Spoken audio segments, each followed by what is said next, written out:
You know, business aviation is important to a lot of individuals. It's particularly important to entrepreneurs. In 1974, a guy in Virginia was restoring cars and he wanted to put in some audio equipment. He couldn't find what he wanted, couldn't find what he needed. And so he decided to start a new company. Bill Crutchfield founded the Crutchfield Corporation in 1974. And since that time, I think it would be fair to say that anyone who has been in electronics or anyone who has been in retail has seen dramatic changes in the way they do business. And yet, through the dramatic changes in electronics and the dramatic changes in retail, the Crutchfield Corporation has not just survived, it has thrived. And it's exciting for us to have the founder of that organization with us today. They've been able to thrive because they focus on listening to their customer and they focus on providing outstanding customer service.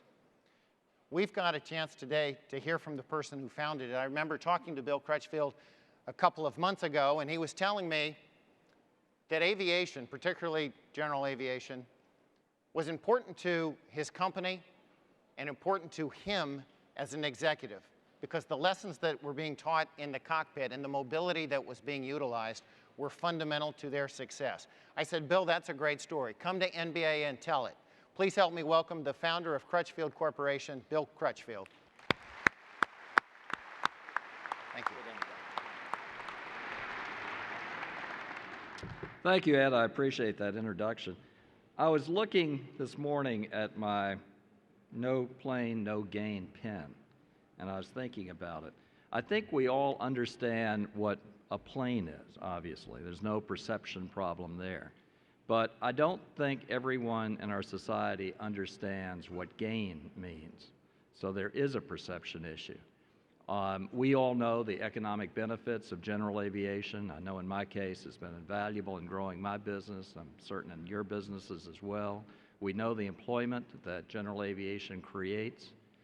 But other people in our society, mainly in Washington, I think often think that gain is for fat cats, to be flown to boondoggles in Las Vegas or here or to golf tournaments or flown to our second homes. So it's important, I think, to change the perception of gain. And what I want to talk about today, I'll touch on a few things Ed mentioned, but I think most importantly, I want to talk about how I use my airplane, how I use general aviation to really help mankind, to help a lot of people. Before I get into that, I just want to tell you kind of a funny anecdote. He mentioned how I started my basement with $1,000. I started my business in my basement with $1,000 in 1974. And the entrepreneurs in the room well know that starting a business in those early days is pretty taxing. I mean, it's a tough, tough experience.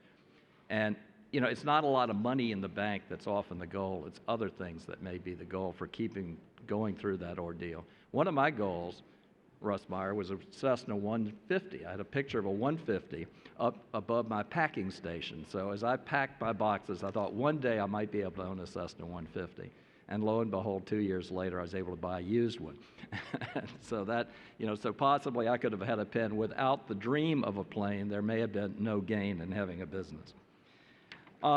Let's jump ahead to 1997, 7 airplanes later. I just bought a brand new King Air C-90B.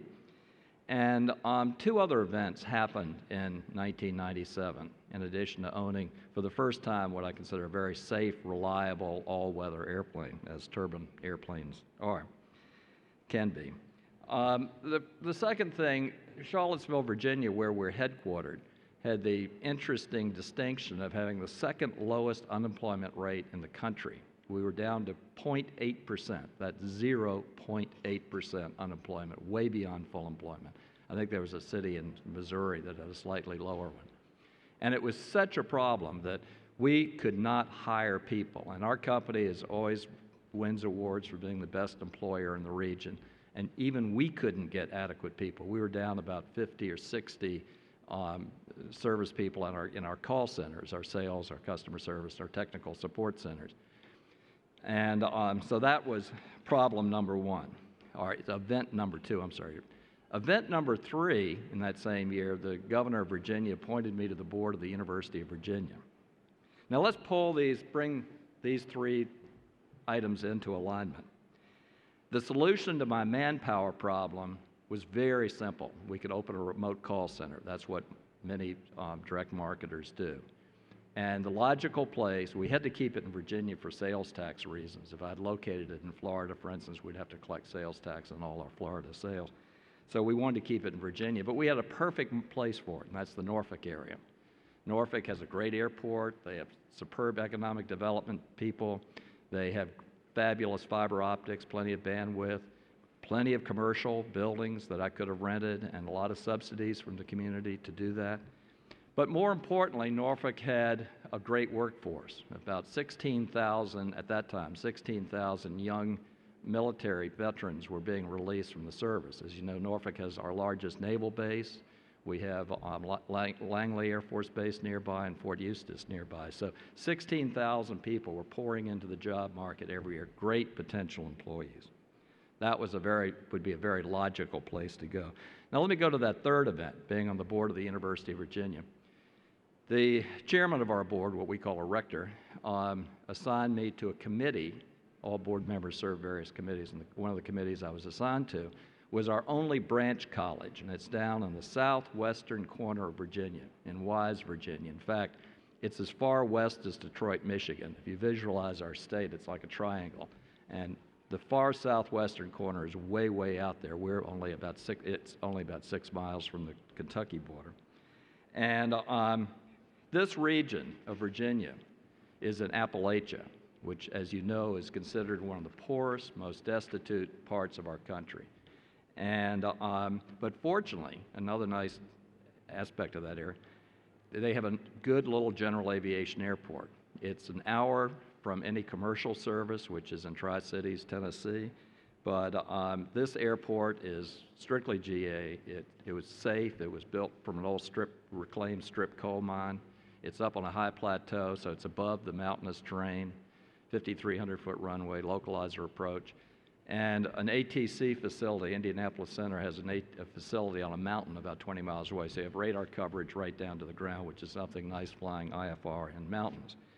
So having said that, let's connect these three dots. I came up with this counterintuitive idea as I got to know the people in Southwest Virginia working with this college down there.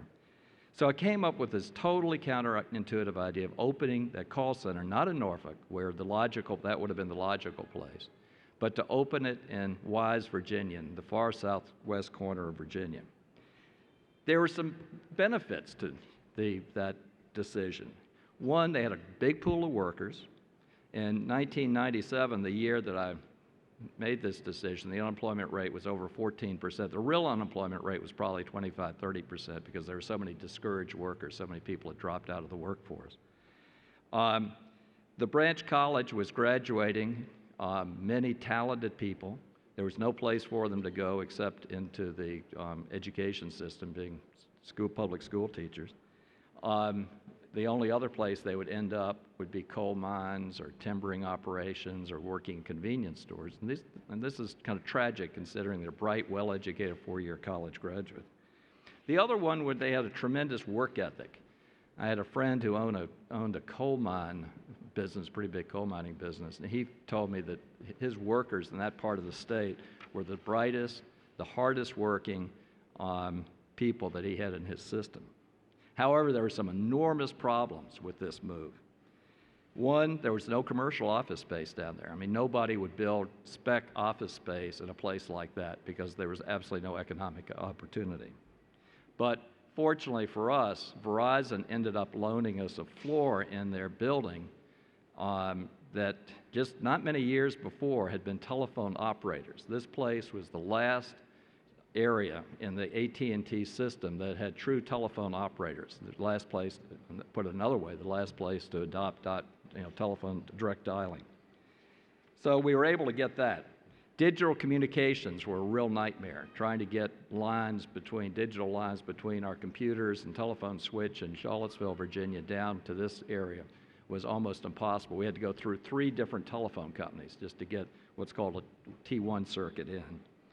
There was no workforce training. I had to fly people down in my King Air, my trainers in Virginia and Charlottesville down there in my King Air. And also the people had this very unique mountain dialect, and many people consider that just a total turnoff for this type of business. But we did a lot of testing, and we found as long as their conversational grammar was good, the dialect was endearing. So it turned out to be an asset, not a liability. So we took on all these challenges.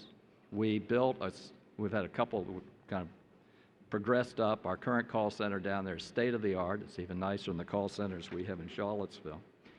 And once we made it work, and we made it work really well, then I got involved in initiatives with the state and that part of the state in bringing in other call centers, trying to sell them on Southwest Virginia as a call center location.